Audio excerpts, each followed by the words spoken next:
সব ভালোবাসায় যে মেয়েরা সেরে যায় তা নয়।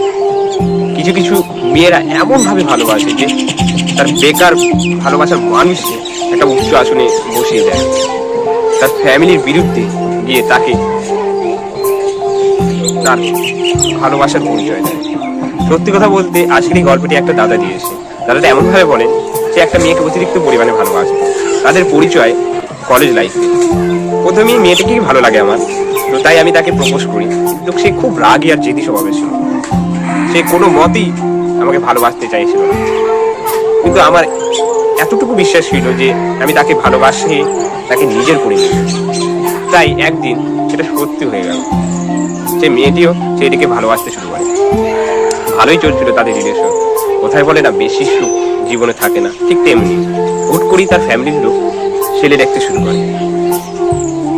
তো সেটা শোনার পরে সে আমার কাছে এসে বাচ্চা ছেলের মতো কান্না করতে থাকে। তাকে দেখে আমারও খুব কষ্ট হয়েছিল যে মেয়েটি সব সময় হাসি খুশি আর রাগী স্বভাবের মেয়ে, সে কি করে এতটা নরম হতে পারে।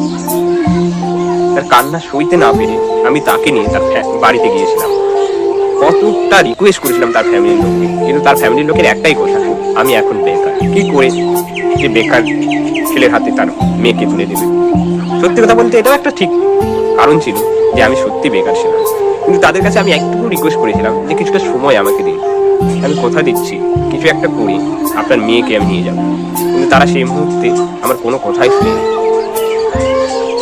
কিন্তু আমার প্রিয়তম আমাকে এতটা পরিমাণে ভালোবাসতো যে সেই সময় এমন একটা কথা বলেছে যা আজও আমি বুঝতে পারিনি। এত সুন্দর কথাটা ছিল যে তোমরা যদি তার সাথে আমার বিয়ে দাও তাতেও ভালো, আর যদি না দাও তাতেও ভালো, আমি আজ এই মুহূর্তে আমি তার হাত ধরে চলে যাবো।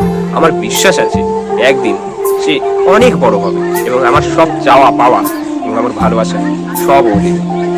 আমার ওর প্রতি বিশ্বাস আছে। সেই কথাটা শোনার পরে তার ফ্যামিলির লোক তাকে গায়ে শুদ্ধ মারতে গিয়েছিল, কিন্তু আমি সেখান থেকে তাকে নিয়ে চলে আসি। কারণ আমিও চাই না তাকে ফ্যামিলি টর্চার করুন, কারণ আমি তাকে অতিরিক্ত পরিমাণে ভালোবাসতাম। তার চোখের জল আমি সইতে পারছিলাম না, তাই সেখান থেকে আমি নিয়ে চলে আসি। আমার ফ্যামিলির লোক মেনে নিয়েছিল, কারণ তাকে অতিরিক্ত পরিমাণে ভালোবাসতো এবং আমাকে। আমাদের ভালোই চলছিল দিন, কিন্তু তার একটা কথা আমাকে কখনই শান্তির ঘুম পাড়তে দিত না, যে সে আমার প্রতি বিশ্বাস করেছে আমি একটা কিছু একটা করে দেখাবো। সেই জেদে আর সেই রাগে আমি একটা বিজনেস শুরু করি। সেই বিজনেস আজ অনেক বড় হয়েছে। সম্পূর্ণ ক্রেডিট আমার ওয়াইফের। সত্যি কথা বলতে তার প্রতিটা কথা আমার মনে পড়তো। সে আমাকে বিশ্বাস করে তার ফ্যামিলির লোককে যে ছোট থেকে বড় করেছে তাকে প্রত্যেকটা সুখের বস্তু এনে দিয়েছে, চাওয়া পাওয়া সব পূরণ করেছে। সে কতটা পরিমাণে আমাকে ভালোবেসে এতটা বিশ্বাস করেছে। তাই আমি তার কথা মতো একটা বিজনেস শুরু করে আমি জান প্রাণ দিয়ে সেই বিজনেসকে আজ বড় করে তুলেছি। তবুও আমার একটা কথা আমি সবাইকে বলতে চাই যে ভালোবাসায় কখনো টাকা প্রয়োজন হয় না। ভালোবাসায় তো শুধু সময় আর কেয়ার আর বিশ্বাসটুকুই বড় জিনিস। টাকা কখনো সুখী করতে পারে না, আবার টাকা ছাড়া কখনো সুখও পাওয়া যায় না। তাই বলবো যে যাকে ভালোবাসে তাকে নিজের করে পাওয়াটাই বড় অ্যাচিভমেন্ট।